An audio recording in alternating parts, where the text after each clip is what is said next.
the thing that I was chasing was inner peace inside myself so that my home could feel like a peaceful place. And so those are the biggest changes that I notice. You're listening to the Mindful Mama podcast, episode number 339. Today, we're talking about going from a struggling mom to a mindful parenting teacher. Welcome to the Mindful Mama podcast. Here, it's about becoming a less irritable, more joyful parent. At Mindful Mama, we know that you cannot give what you do not have, and when you have calm and peace within, then you can give it to your children. I'm your host, Hunter Clark-Fields. I help smart, thoughtful parents stay calm so they can have strong, connected relationships with their children. I've been practicing mindfulness for over 20 years. I'm the creator of Mindful Parenting, and I'm the author of the best-selling book, Raising Good Humans, a mindful guide to breaking the cycle of reactive parenting and raising kind, confident kids. Welcome back to the Mindful Mama podcast. So glad you are here. Hey, listen, if you love the podcast, do me a quick favor and head over to Apple Podcasts and Spotify, leave a rating and review. It makes such a big difference. It helps the podcast get to more people. And that's what we want, right? We want to be part of the change to transform things. So do me a favor. If you've ever gotten value out of this podcast, go over and do that. It just takes a minute. You are going to love this episode. I'm so excited to talk to Robin Greenwood. And Robin is a stay-at-home homeschooling mama in Oregon, and she has 3 kids, and we're going to talk about her journey in mindful parenting. And we talk about really like her beginning, like how her parenting wasn't working, right? When she was losing it and yelling, she gets really open and vulnerable with this and talks about how that's the last thing she wanted to do and how the answer was for her to get some help ASAP. And so from there, not only did she transform her own parenting, but she went further to take the journey and to learn how to teach mindful parenting. And honestly, selfishly, teaching is like the best way you learn something. So she deepened her own understanding, and now she's sharing the tools with others. It's really, really awesome story.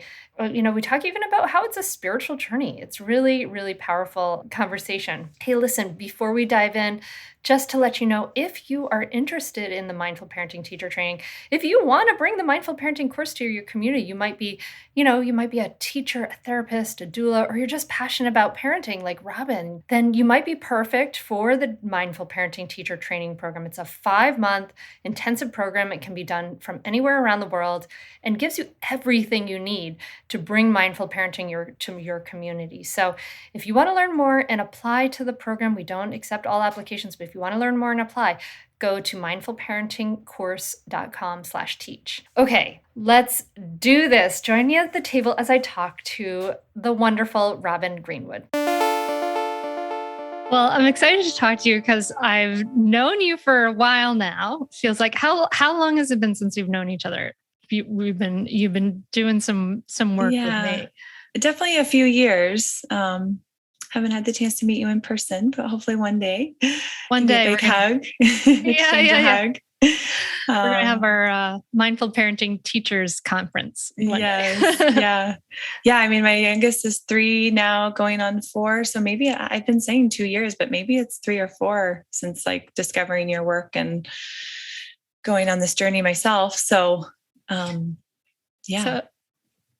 So I asked Robin on because Robin is one of our first mindful parenting teachers, certified. We did the certification program and has been teaching mindful parenting in the community as best you can you guys started in COVID time. So it's doing what you can with that. And so I'm so excited to talk to you about this because this is like, you take my baby, you've taken my baby and you're taking it out into the world. So maybe we can just start kind of at the front end of that story. Like how's it been going so far? What is your experience like teaching it out in the world? Yeah, it's been really, really encouraging for me personally. And then of course in my own home, because it keeps me in this work. And that was why I dove into it of like, okay, I want to teach this so that I myself can stay accountable to this work and just really have this work ingrained in my bones to where it's like, it just flows out of me, I think is how I describe it, rather than it being so much work. And so I feel like I'm past the point of like, gosh, this just takes so much work and intention and effort. And yes, it's still a learned practice, but I feel like I'm on that other side. I'm over that hump to where there's a little bit of ease, having this be more of a lifestyle rather than something that I'm continuously learning and really having to practice with a lot of concentration. So it's been really encouraging in that way. And I'm currently in the middle of the third class. I have 2 sweet moms. So tomorrow night's our session 3. So it's just sweet. It's just a sweet time to get to know some of these other moms that I've had history with and share your baby with them. So, and I do describe it as that way. I said, this is Hunter's baby, and like taking it out into the world so that we can help share it for her. So, I do use those words with people. So, so what's you describe like this is some things parts are challenging, to kind of like make more natural and some. So I'm just wondering like what's easiest for what kind of skills are easiest for you and which ones are hardest for you? I think for me personally, just like looking back at the hardships that I came into discovering this work initially was my reactivity. So the mindfulness practice is becoming easier. I wouldn't say it was in the beginning. I really struggled it felt like a forced, like I got to force myself to do this versus now it's something I crave. It's like something I crave that quietness. I crave that time to just be alone and just to sit with the sound of the birds or to take a mindful walk with no little people or no dog or anything.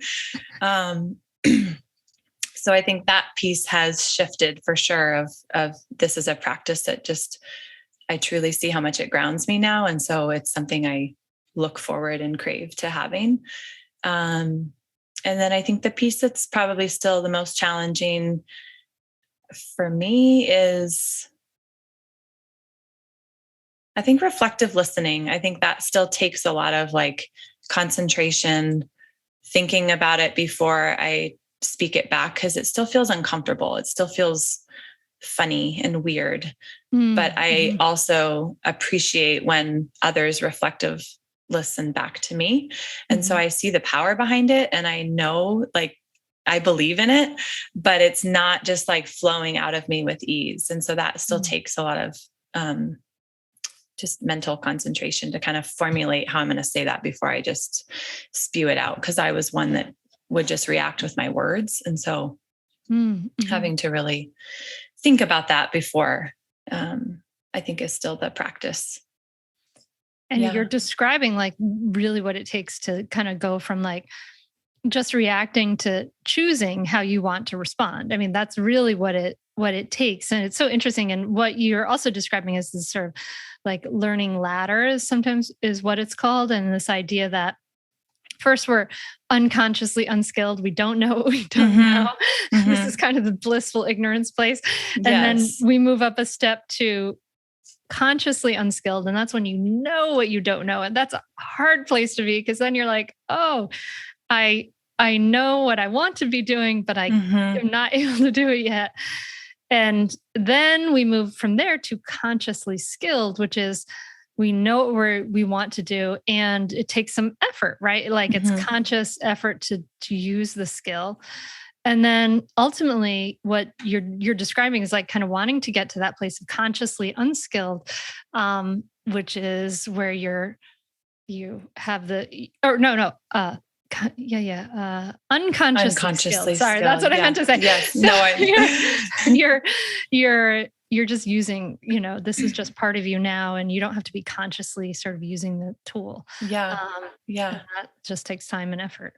And I remember you sharing like those ladders and those steps when I was taking the 8-week course live from you, or maybe it was teaching it back to you.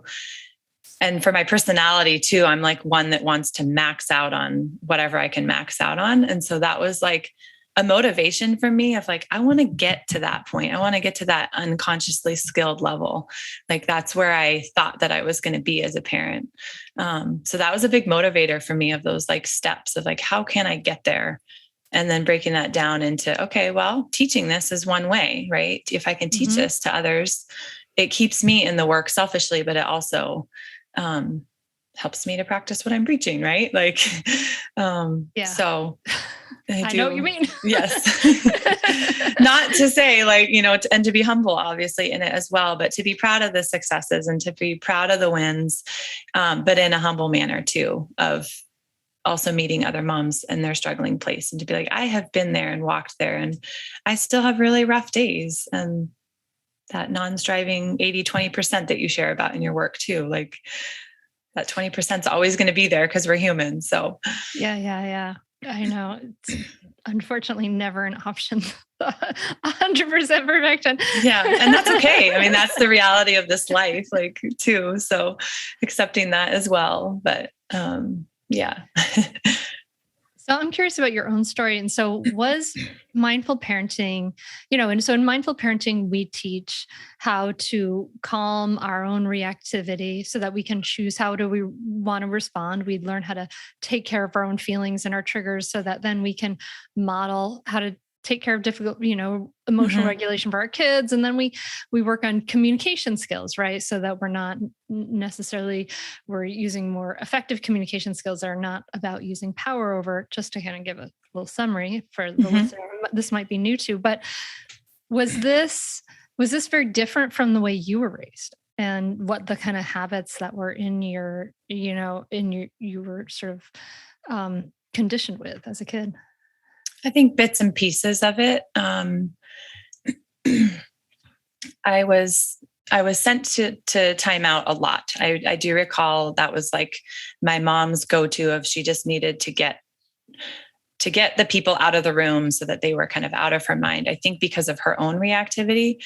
And it was a chance to just clear the space so that she could cool down and calm down. Or she would storm off. And so it was kind of just like a separate the room rather than the reflective listening piece of like acknowledging each other's feelings in that moment. Instead, it was like a flee situation. And so that was a piece of it. But I do remember my mom just always being somebody that I could go and talk to also. Like she was that soft pillow to land on. And she was that person that I knew was always there to lend a listening ear. And I felt heard, I felt seen. But in the moment of like a heated situation, there was reactivity on her end, maybe because of a lack of her own understanding on how to, choose a different choice or her own reactivity or self-care or whatever that was in her.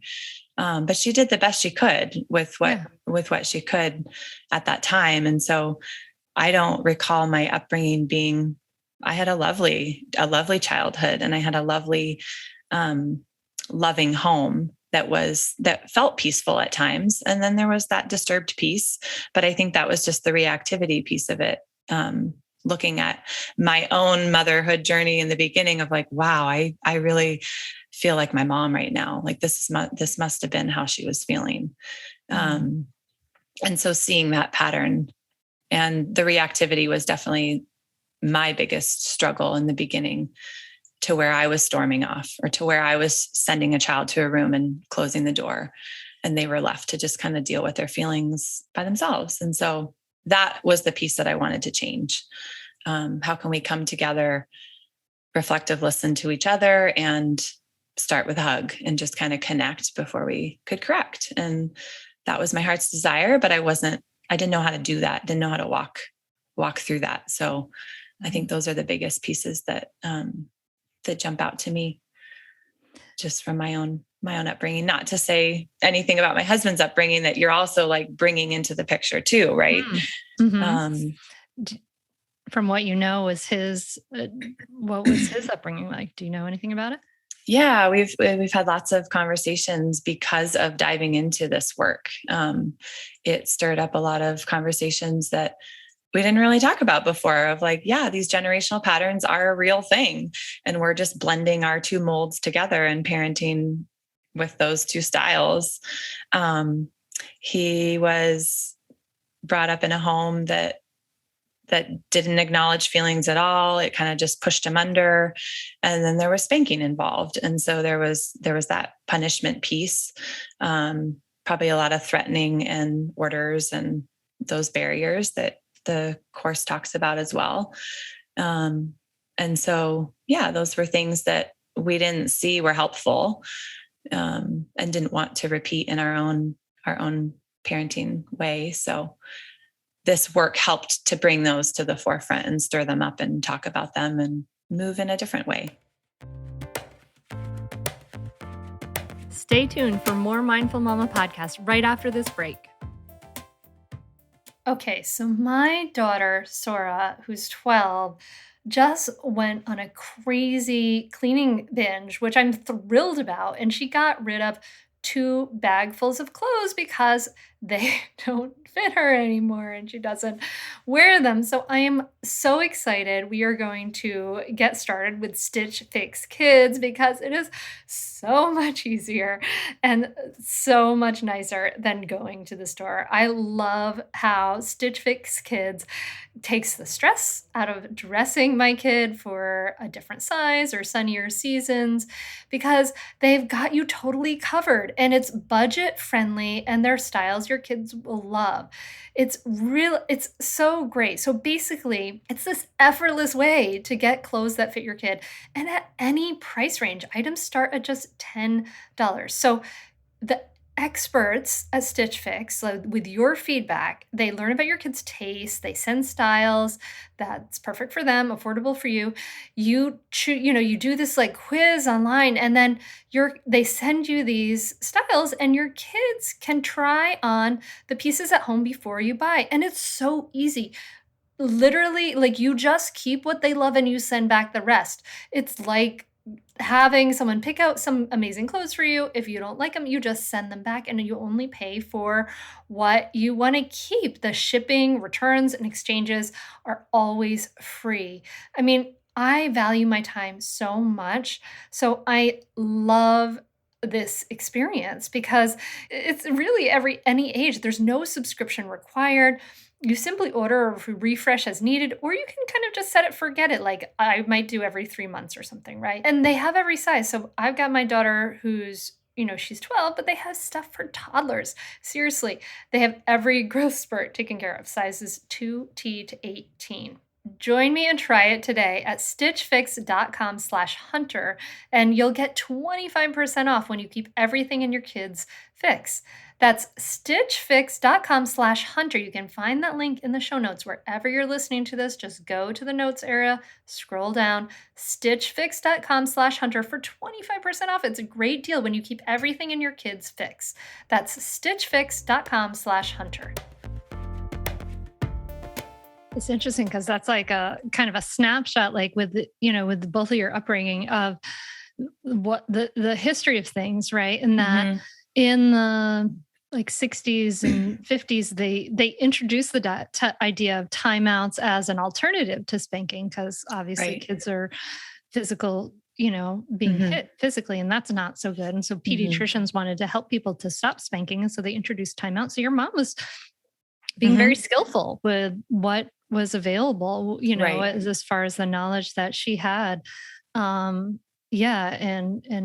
probably was a lot less, but then even so you felt like that wasn't, that you wanted more than that. What did it feel like for you when you were like kind of in that place of like, oh God, like I'm doing this timeout thing and I'm set, what did that, when you go back to that place, what did that feel like for you? Yeah. Before you even asked that question, I was like feeling those emotions, like inside of like you thinking about that. You read my mind. Because when I was freed from the timeout, it was like, okay, I can go back to what I was doing. There was never any closure of like conversation about why I was sent to timeout. There wasn't any like, let's wrap this up and then move forward. It was kind of just like, okay, timeout's over, go back to what you were doing. But in the place of the timeout, that was where I was feeling my blood pressure rise, just becoming angry and not really knowing what to do with that anger. And I remember she was always telling me, you can punch a pillow, but that felt stupid to me. That just felt like not good enough. And so I was a door slammer, and I remember putting holes in a few doors because I would kick the doors shut, like just out of this like angry place that, where I didn't feel connected. It was just to go and take your feelings elsewhere. But then this burst of just like, I need to just get these emotions out. And so then that became in a physical sense of, and that escalated, right? Like that became just going to my room and maybe a punch in the pillow to then something bigger of slamming a door to make a statement or make a noise, or to kicking the door shut, as I got bigger.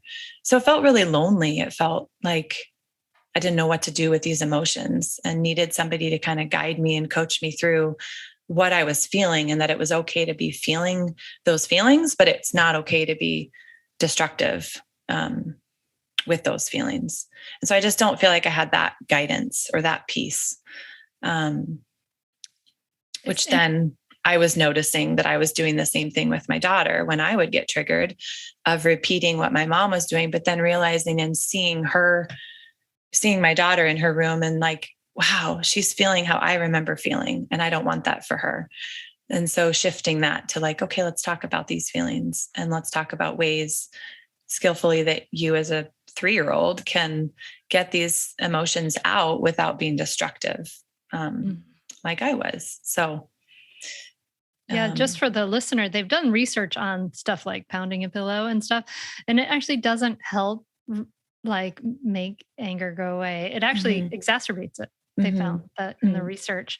But it's interesting that you were able to see that in your daughter, and it was like, oh, bell of mindfulness, like, oh, this is happening again. Like, and this doesn't feel good. And this is not what I wanted. Yeah. Yeah. I mean, definitely to see just the look on her face, or the scared feelings, or, then of course your own inner self that's talking to you as well, of like, this is not right. Like something needs to change. This isn't peaceful. This is just pulling ourselves away from each other. And that's not my desire. So, I'm thankful for those experiences. And I think you really helped me to thank them for their service, because that really then, was a place to be able to move on and begin that change, and to then practice to see those benefits. They're a catalyst, it's like every challenge is an opportunity. And I think that's a wonderful way to look at it. It's so interesting because now that I've thought about this so much from so many different angles, and now I've like can look back at sort of the big picture of historically and the way Western civilizations, European civilizations and things really exalted rationality and the rational mind and things like that, to the detriment, and the way they really felt like feelings were, low or base or not worth their time. And how this kind of big, broad cultural mindset has perpetuated things like that. Whereas where people just really didn't know what to do with these feelings, right? Yeah, it was just like, we just didn't want them. And so we're finally kind of figuring this out now. I think in a broader cultural sense, it's really interesting. Sure. Yeah. Yeah, it is. It definitely is, because these emotions, like, we're made to have them. It's okay to have them. It's just what we do with them. Which is the learned skill that takes practice to practice that. So, yeah.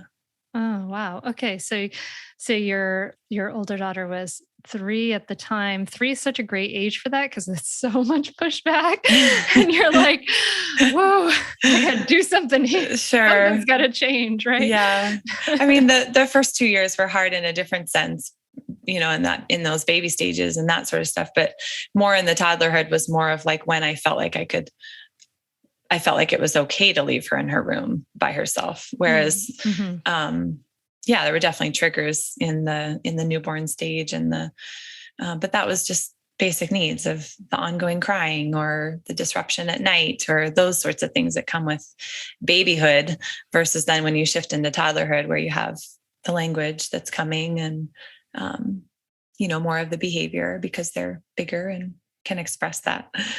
So when I asked you, like, here you go, mom of a 3-year-old staying at home with your kids. And when I asked you to like sit down and meditate, were you like, come on? It was like, where do I find that? Because I had three children at the time when I started in this work. And I think my youngest was 3. I'm trying to think back of when, he was still a baby because I was nursing him. And I remember that nursing him, I remember hearing whether it was you or somebody else, or I don't remember, but having that mindful moment while you're nursing and just whether that's gazing down at your little child that you're holding in your arms or just bringing attention to the beauty of them nursing on your nipple, like just that mindful activity, I think piece was, okay, nursing is where that's going to be most appropriate because I'm there a lot and that's like a forced sit.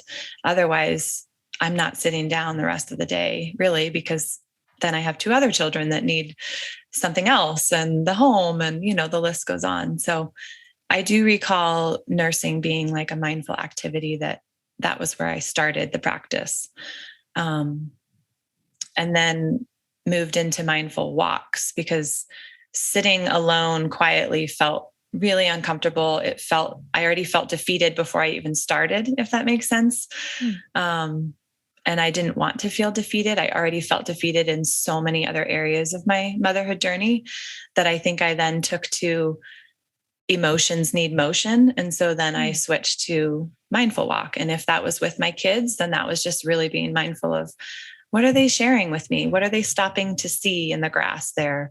Or the sounds or the warmth of the sun or that sort of thing. So I didn't go straight into sitting quietly by myself in stillness. It was always like an activity to focus my attention on, if that makes sense. Yeah. I think before I meditated I didn't have kids at the time, but for many years I did running and I just ran, I initially started running with headphones on. And when I was in high school, I would like listen to like 9 Inch Nails and Wu-Tang Clan and be like this aggressive, like hip hop rock running. And then eventually I started running without, and it was like, oh, okay. What a difference. It became this mindful activity for me. And it kind of still is. It's nice to have something a way to move into it because you realize your mind is so restless. Like if you just sort of, I guess sometimes for some of us, if we just sit with it, it's like that restlessness is too much. Stay tuned for more Mindful Mama podcast right after this break. So in the past, I have tried whitening my teeth and had the fronts of my teeth tingle and hurt because of the intensity of the products. It really kind of scared me. And here's something I didn't know. 98% of oral bacteria are good for you. They're actually essential for your oral health. It turns out the, quote, fact that all bacteria is bad is just a myth, right? We know that for our gut health. And Lumino is busting this fact wide open for our mouths. I am so thrilled Lumino products are sponsor of the podcast because these oral care products, the toothpaste, the whitening products, they make me feel healthier. They make me feel safer, and they make me feel really, really good about my smile, and they feel really, really different in your mouth. So Lumino makes toothpaste, mouthwash, and whitening that are totally new and a different approach for improving your oral health. They use purposeful and uncompromising ingredients like sea salt, aloe, and coconut oils to clean and brighten your smile. And plus, everything they make is certified non-toxic. And that's a really big deal because that's a hard certification to get. You won't find harsh chemicals or bleaches in any of Lumino's products.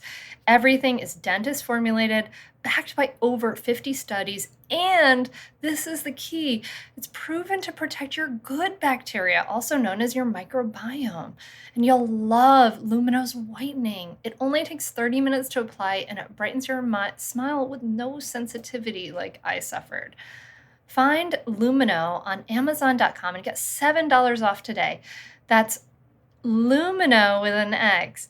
Lumineux. Remember, it's spelled with an X so you can X out the harm. Lumino, dedicated to illuminating better ideas in oral care. It was too much for me initially. And it just stirred up a lot of emotions of frustration. And I had the awareness to sense that and see that. And so it was like, okay, I want to be successful. I want to finish this feeling successful and then kind of build on that, but also trust the process along the way that I will get to a place where sitting in stillness by myself will be, that was like my end goal. And so I just kind of reversed it and started with a mindful activity, mindfulness time with my kids, mindful walking, whether that was by myself or with the kids, and then moving now. But it was also a really spiritual practice too. It really, I'm a person of faith and believe in the creator. And I had kind of pushed God aside, I think in my early motherhood days of doing this in my own strength and realizing wow, I can't mother my children in my own strength. I need outside power, outside help, of encouragement. And so kind of going through the mindful parenting over the years has really been like a spiritual journey in a sense too, that has drawn me back to those beliefs for me. And so now I actually really crave that stillness and that quiet, because I view it as a sense of just sitting in stillness with God. And he's the one that gives me my breath and my life. And so now that's that's my anchor, and that's my anchor in my practice now. And so it's been a really interesting, I wasn't expecting it to be a spiritual journey. I was just hoping to change things in parenting, but they have to go hand in hand if you have that. And so,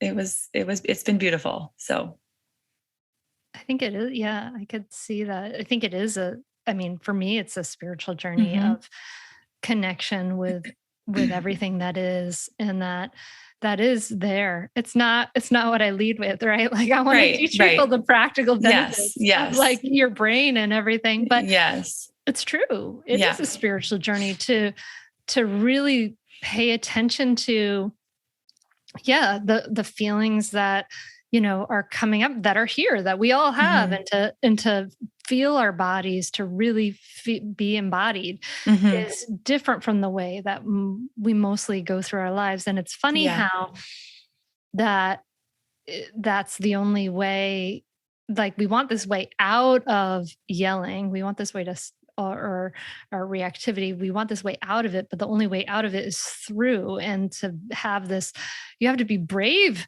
you have to be brave to be able to sit with the stuff that's coming up for you and to be clearly look at it. Right? And to really view it. And a lot was being stirred up, and it wasn't something that I felt like going to my spouse or my mom or my dad. That was where God just really drew me back to him and to his presence. And I am here with you. I have been here with you. I have never left your side throughout this whole journey.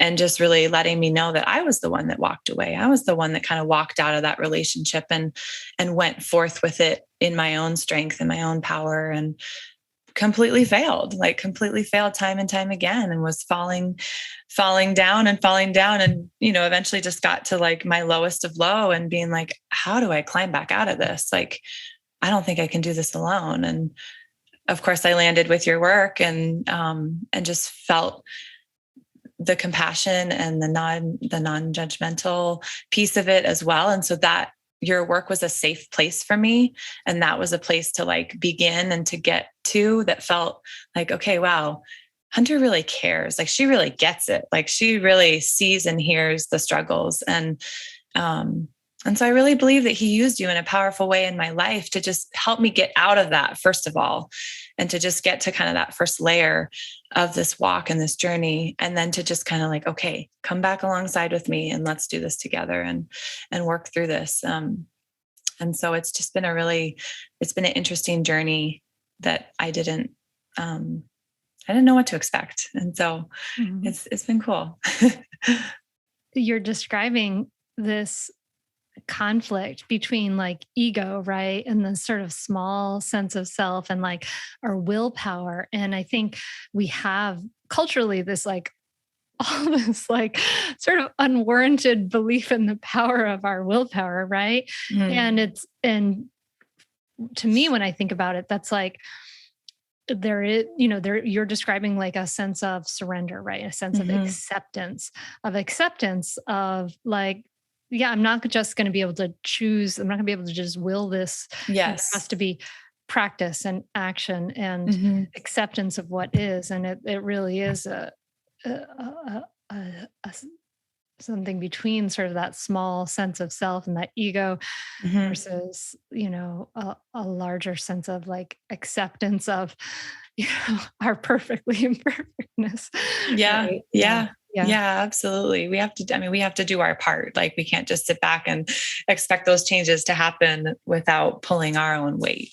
But I just felt like he came back alongside and I came back alongside. And then it was like, all right, together we're going to walk through this. And I will give you the strength in those hard moments. Like you said, that we have to go through this. Like you can't just get to the other side easily overnight. Like you're going to have to walk through this. And this is going to be uncomfortable, painful, discouraging, but it's going to take perseverance and, to have faith in the process and to trust the process that I will get you to that place that is your goal.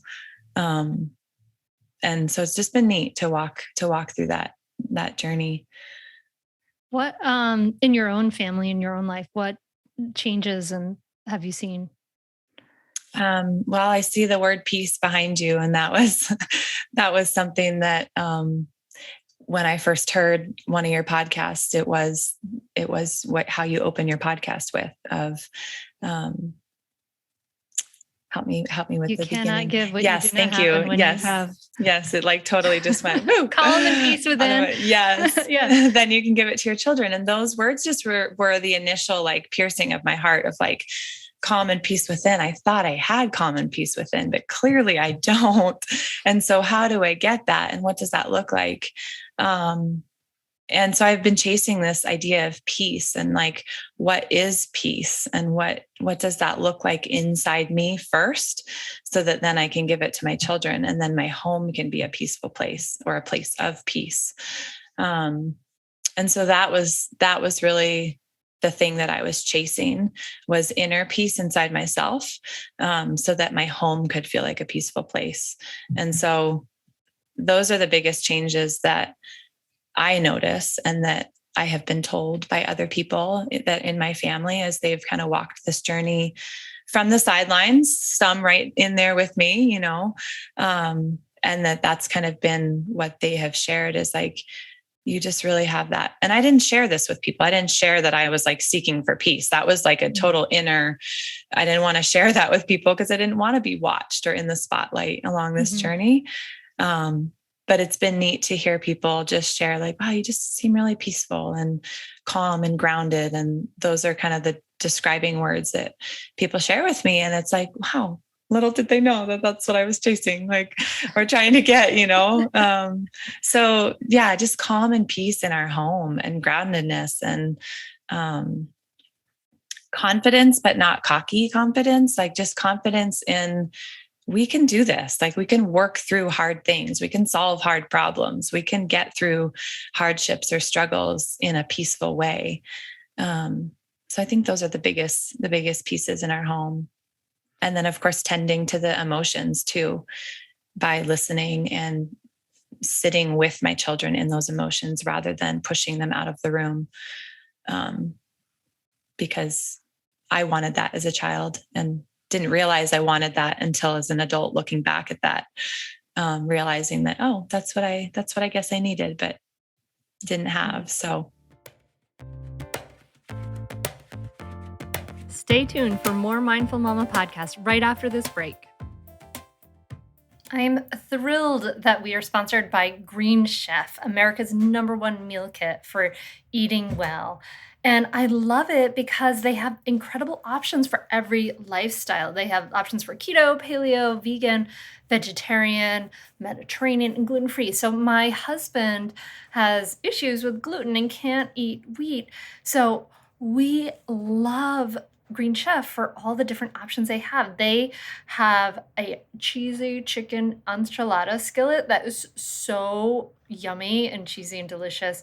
It has cauliflower rice, and bell peppers, toasted pepitas, and crema. It's really, really good. Honestly, everything that comes from Green Chef is really, really good. It feels like restaurant quality food that comes to your house. And it's so easy. They make it so easy. They have more that, pre-measured sauces. They have things cut up. They have dressings. They have spices. It really is like chef curated flavor in way less time. And you don't have to go to the grocery store. Honestly, it is so worth it for me to not go to the grocery store. My time is my most valuable thing. So Green Chef is so convenient with the pre-portioned, easy to follow recipes. They're delivered right to your door and it's sustainable. You can eat your greens while being green. It's the most sustainable meal kit. Offsets 100% of their plastic packaging in every box and 100% of their carbon footprint and emissions. And you reduce food waste. I mean, it's so convenient. And we need some things that make our lives easier. People, come on. We're doing way too much. We parents have so much on our backs. Take something and make it easier for yourself. And so, so delicious. I always love my Green Chef meals. Things like sesame ginger glazed barramundi and Southwest pork patties. And my kids really like it too, which is a huge, huge bonus. Go to greenchef.com/hunter130 to use the code hunter130 to get $130 off. This is such an amazing deal, plus free shipping. So that's greenchef.com. You can actually find that link wherever you're listening to this podcast. Just scroll down and you can, in the info, and you can find it. greenchef.com/hunter130. That's hunter, the numbers 1, 3, and 0. Use the code hunter130 to get $130 off. It's amazing. And free shipping. Green Chef, the #1 meal kit for eating well. Go try it today. It's such a great deal. greenchef.com, hunter130. And that takes a lot of strength to be able to sit there with a 5-year-old wild emotions. Like that takes like an enormous amount of groundedness and peace and all that stuff. Yes. And before I was trying to do that in my own strength. And so that's where I guess my faith and that spiritual aspect comes in of like, okay, God, I can't sit here with this in my own strength. Please, like, just be here with me and fill me with your peace and fill me with your strength, because I don't have it on my own. And so then that's where the spiritual aspect really came in of like, wow, this is really deeper work than I had initially thought when I first started it. So yeah, those are the biggest pieces in our home. I have a similar thing sometimes. Like the way I would put it personally in my own sort of spiritual journey is that there's a Buddha in everybody, right? Like there's an enlightened being in everybody, that we all have this core of enlightened, completely heartful, completely peacefulness within us. And I had a real hard time not that long ago. And I went out of the house and I sat on the bridge across the street from my house and I cried. And then eventually, I said to myself, okay, I'm going to let the Buddha breathe for me, and it's this way of like reaching outside myself and saying, okay, this enlightened piece of myself, this, that I know I'm interconnected with all that is, and to say, you do it for me, I give up. Right. And so I have, and it helped. It really helped. Yeah. Oh, that's so sweet. I love how you also said that other people said you were calm and grounded. And I could relate to that too. And that I thought it was so funny. I was like, you think I'm like, people would say that to me and like, your voice is so calm and grounded. I'd be like, really? Like, are you sure? Yes, I definitely had those doubts like, earlier on, but, now I like feel confident in that. Not, and like I said, in a very humble way, not in a cocky sense. And like, I'm going to puff up and like super proud, but I am proud. I'm proud of the journey and I'm grateful for that journey. And yes, I have poured in a lot of time and effort and work and practice. And it's taken a lot. It's taken a lot of due diligence or commitment, lots of pieces, right? Where I've had to do my portion to make this work really, to then bear the fruit of this work, I guess. And so, yeah, when people have shared that, it's been uncomfortable to receive because it's like, oh, I don't know about that. But now that when I am told that, just for example, yesterday in a Valentine card from my husband, just his sweet words that he wrote in there of like, yeah, I agree with you. I agree with the words that you're speaking to me, because I feel that inside myself now. And that was just really neat. I think that was the first time of accepting it and to be like, yes, I agree. I agree with you on those words of like how he perceives me or how he sees me. Walking through this journey of parenting. So yes, girl, you did some work, and yes, you should be proud of it. And your husband, he wrote to us a sort of a testimonial of like what mindful parenting was in his life, and he said that he had some questions and some doubts at first, and he's like, "What is she doing?" And you changed his mind. Yeah.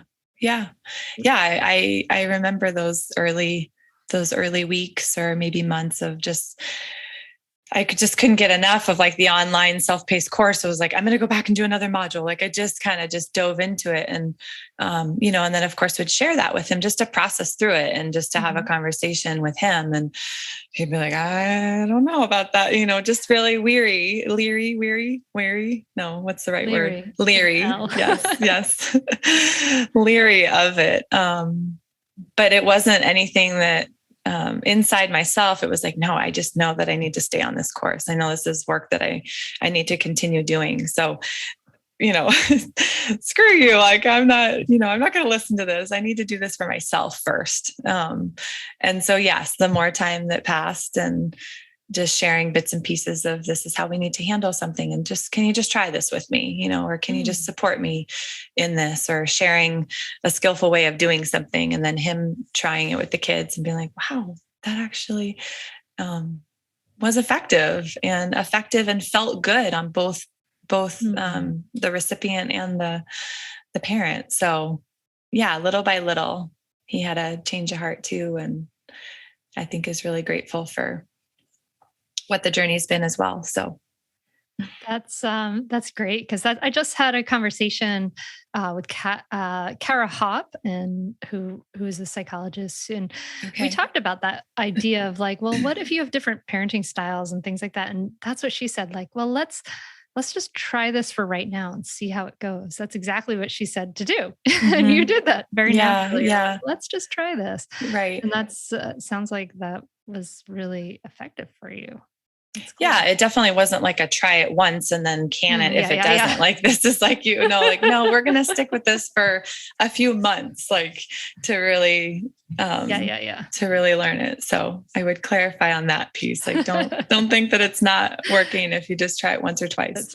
That's true. There might be some residual resistance. Right. Yeah. Quite a bit. Yeah. Yes. All right, cool. So this is amazing. So now you're teaching your third session. So cool. What is sharing this with the people in your community like? Yeah, there's been a learning curve for myself, obviously, to be on this end of it now.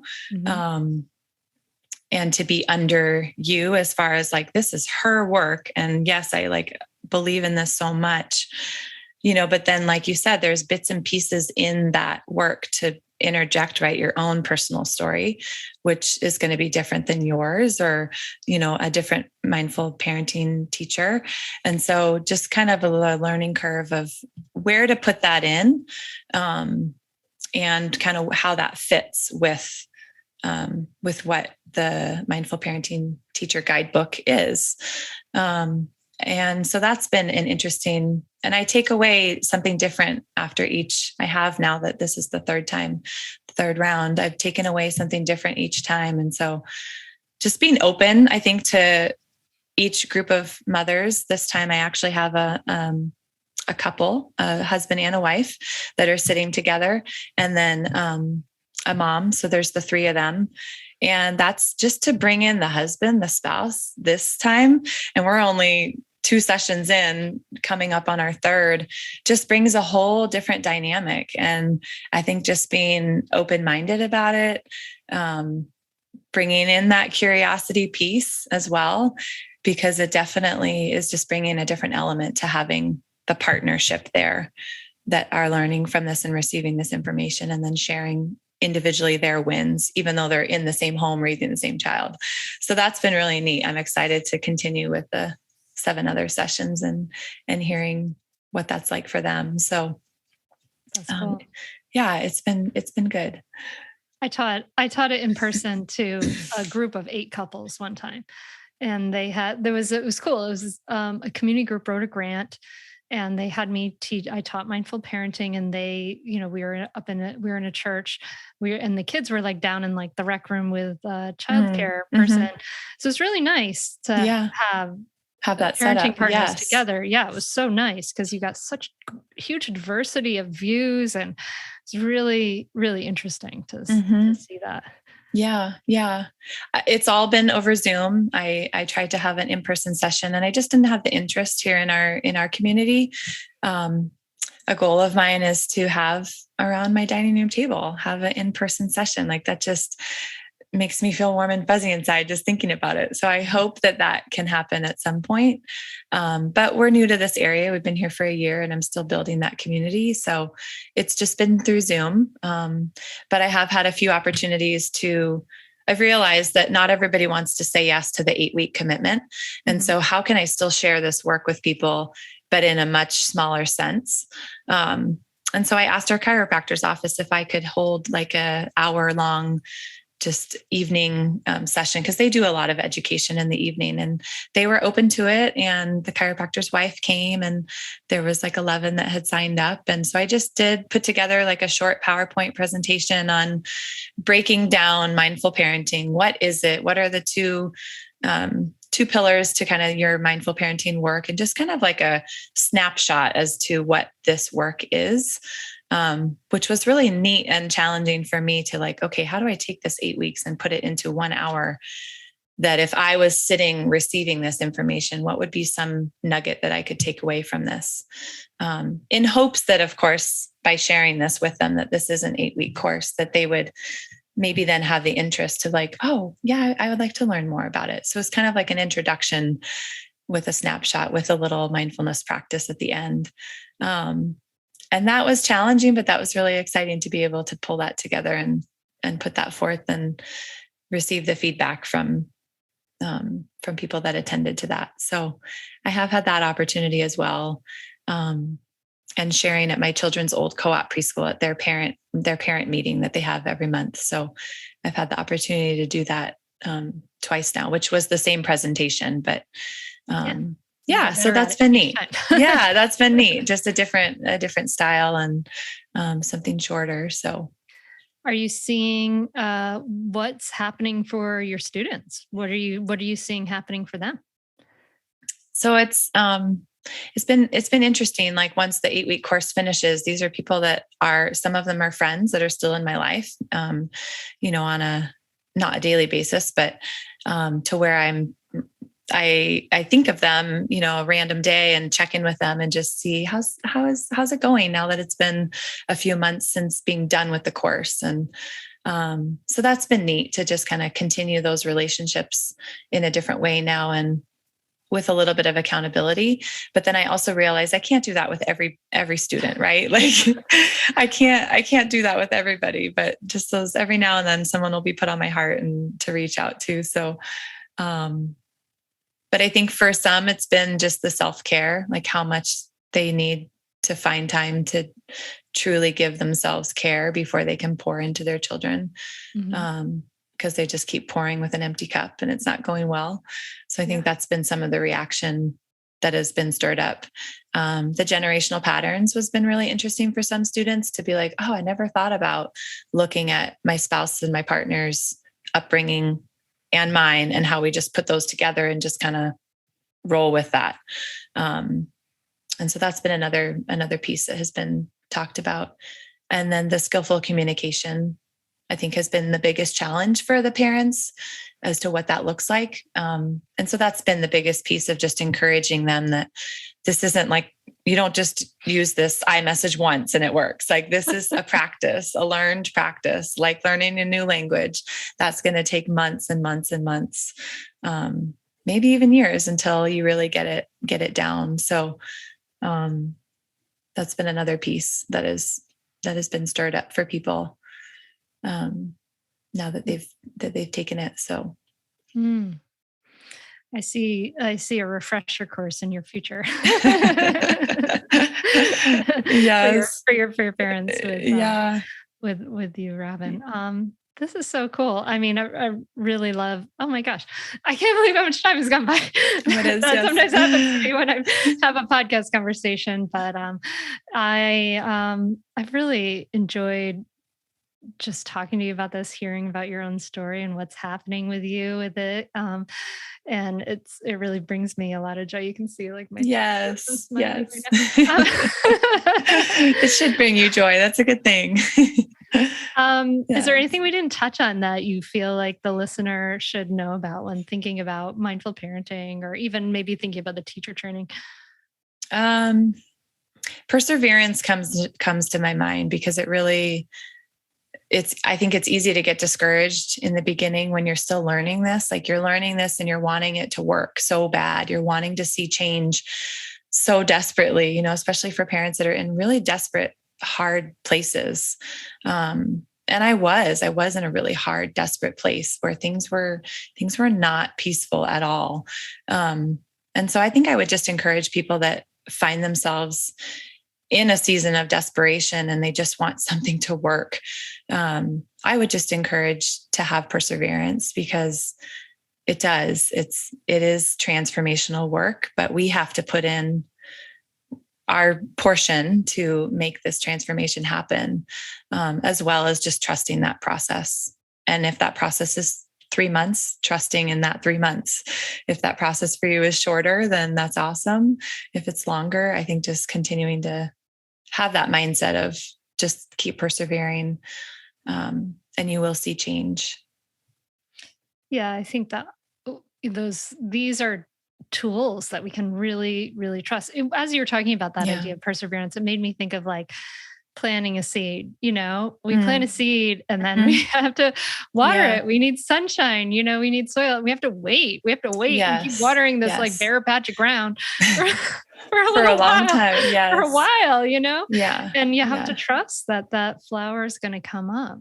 Yeah, definitely. Because seasons of life change, right? Our kids get older and things shift in the home. Like your environment around you externally is always changing, as we've seen in the world too. The world is changing around us as well. So, and there's only so much of that change that we can control, and then otherwise a lot of that's just changing and we can't control those changes.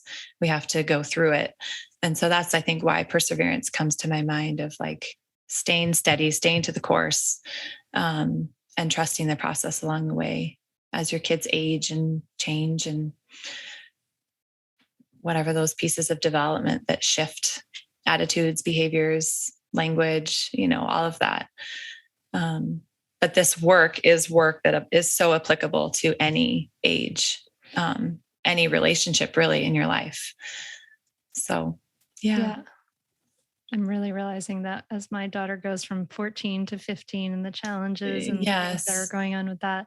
Yeah, I return to it. Hmm. Um, Robin, thank you Yeah. so very Oh, much. you're I welcome. really Thank you. appreciate you coming on. You can find Robin at mindfulmamamentor.com under the membership tab. You can find a link to reach out to her. Tell people where you are if they want a mindful parenting teacher and where they can find you.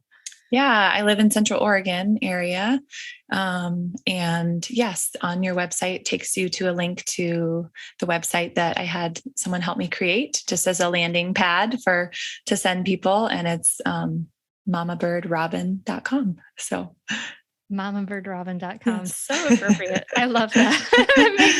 It's so wonderful. Yes. Thank you, Robin. Yeah, It's thank been you. a real wonderful pleasure to have Yes. time to talk together. It has been. Yes. It's brought me joy as well. So thank you for the opportunity.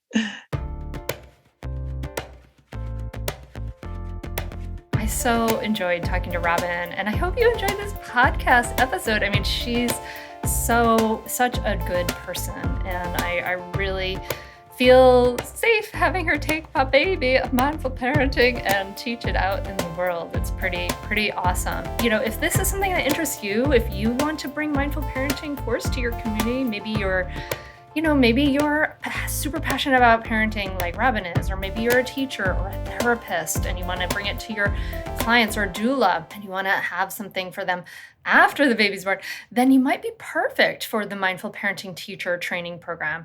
It's a 5-month intensive program. It can be done from anywhere around the world and gives you everything you need to bring mindful parenting to your community. And we will be enrolling the fall session starting real soon. So if you want to learn more and apply, go to mindfulparentingcourse.com/teach. And thank you so much for listening. I really appreciate your ears. I appreciate you connecting with me here on the podcast. It's I'm an avid podcast listener. I love podcasts. Such a great way to learn and grow and water your good seeds. So I hope that this is doing that for you. I hope I'm being a good gardener right now, watering some of your good seeds. And hey, at least for me here in Delaware, USA, spring has sprung here. I got all the crocuses up in my yard. I've got daffodils coming up. I have a really woodsy house, so I'm a big bulb planter in the fall, and so I'm so excited. I'll have to let you know how it goes because last year I got my girls to help me and we took this one section. We had like kind of a tiered garden area of this one section. It was just like all going to weeds, and I planted 500 daffodil bulbs there.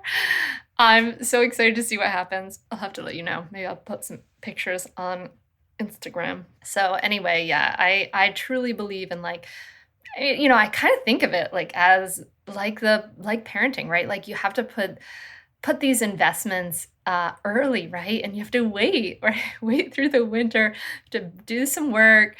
You have to do all this work. You have to turn all those little bulbs up, put in some energy, some time, some money, and wait. And then finally, trust that these shoots are going to grow. And then the payoff is amazing. Yeah. So it's like a nice metaphor. But yeah, I'll let you know how it goes. And I wish you a beautiful week. I hope you got some beautiful flowers growing wherever you are and that you can take time to appreciate. Wow, what a miracle that is to have these amazing alive plants with so much beauty just growing. It's amazing sometimes if you really think about it. So I hope you can enjoy that this week. Thank you so much for listening. I can't wait to connect with you again next week. Talk to you soon. Namaste. I'd say definitely do it. It's really helpful. It will change your relationship with your kids for the better. It will help you communicate better. And I'd say communicate better as a person, as a wife, as a spouse. It's been really a positive influence in our lives. So definitely do it. I'd say definitely do it. It's so worth it. The money really is inconsequential when you get so much benefit from being a better parent to your children and feeling like you're connecting more with them and not feeling like you're yelling all the time or you're like, why isn't things working? I would say definitely do it. It's so worth it. It'll change you. No matter what age someone's child is, it's a great opportunity for personal growth, and it's a great investment in someone's family. I'm very thankful I had this. You can continue in your old habits that aren't working, or you can learn some new tools and gain some perspective to shift everything in your parenting. Are you frustrated by parenting? Do you listen to the experts and try all the tips and strategies, but you're just not seeing the results that you want? Or are you lost as to where to start? Does it all seem so overwhelming with too much to learn?